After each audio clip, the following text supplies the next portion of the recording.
Agora que todos os reféns israelenses vivos retornaram para Israel, a tendência é que os depoimentos comecem a revelar os detalhes sobre o cativeiro.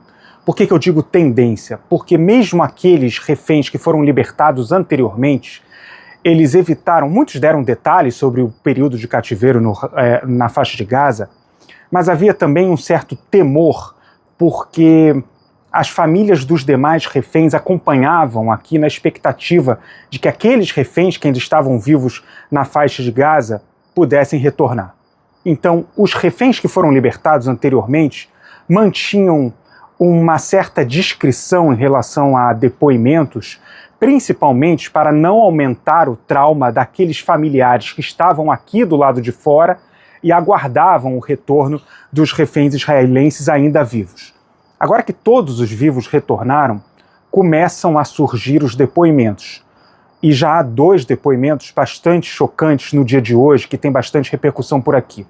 O primeiro deles é da mãe Anat de Matan Angrest, de 22 anos, que foi sequestrado pelo Hamas no dia 7 de outubro. Ele era um soldado que estava na base de Nahal Oz e que foi sequestrado pelo Hamas tentando defender a sua base militar.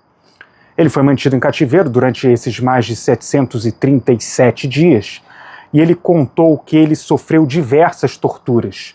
Por exemplo, ele sofreu choques elétricos a partir de uma bateria, ele também sofreu diversas torturas com a cabeça fechada, quer dizer, com a cabeça coberta, inclusive com um cilindro de gás, e ele conta que as torturas, segundo a mãe dele, foram tão intensas que em vários momentos ele chegou a perder a consciência. A mãe dele revelou também que ele voltou com diversos ferimentos nas mãos, nos braços, nos olhos, enfim. O outro depoimento é de Tami Braslavsky, mãe de Ron Braslavsky, que também ficou esse tempo todo em cativeiro por parte do Hamas. Ele conta que durante semanas ele ficou acorrentado pelas mãos e pelos pés, numa cela, num espaço muito pequeno, e ficou sozinho durante vários períodos de tempo. Também sofreu torturas e espancamentos sucessivos, inclusive com chicotes. Também ficou longos períodos sem comer. Diz ele também que durante o período de cativeiro, os terroristas do Hamas buscaram convertê-lo ao Islã em troca de comida. Ele se recusou a fazê-lo e não se converteu ao islamismo. Tudo isso reforça essa indignação aqui na sociedade israelense com o Hamas, e a tendência é que esses depoimentos comecem a ser cada vez mais revelados por aqui. Um ponto importante também foi a tortura psicológica que Ron Braslavsky sofreu. A mãe dele conta que já agora, assim, ele foi libertado agora há pouco, mas ele conta já que durante o período de cativeiro, os terroristas do Hamas mostravam imagens da Praça dos Reféns e manipulavam essas imagens como se o retrato dele não estivesse nas mãos daqueles manifestantes, como se ninguém se importasse com ele. Também eles disseram que durante os bombardeios do Irã contra Israel, 3.000 soldados israelenses tinham morrido, vários prédios tinham sido derrubados pelo Irã e que a família dele não tinha nem força para protestar pela sua libertação. Essa foi a parte da tortura psicológica. A tendência, como eu disse, é que isso aumente mais, que esses depoimentos eles ganhem mais força e que eles ganhem mais capacidade de se tornar público, justamente porque não há mais nenhum refém vivo mantido em cativeiro pelo Hamas na faixa de Gaza. Um outro aspecto que eu acho importante também, eu tenho visto muitas comparações, por exemplo, entre o Hamas e grupos europeus como o IRA ou o ETA da Espanha, do País Basco.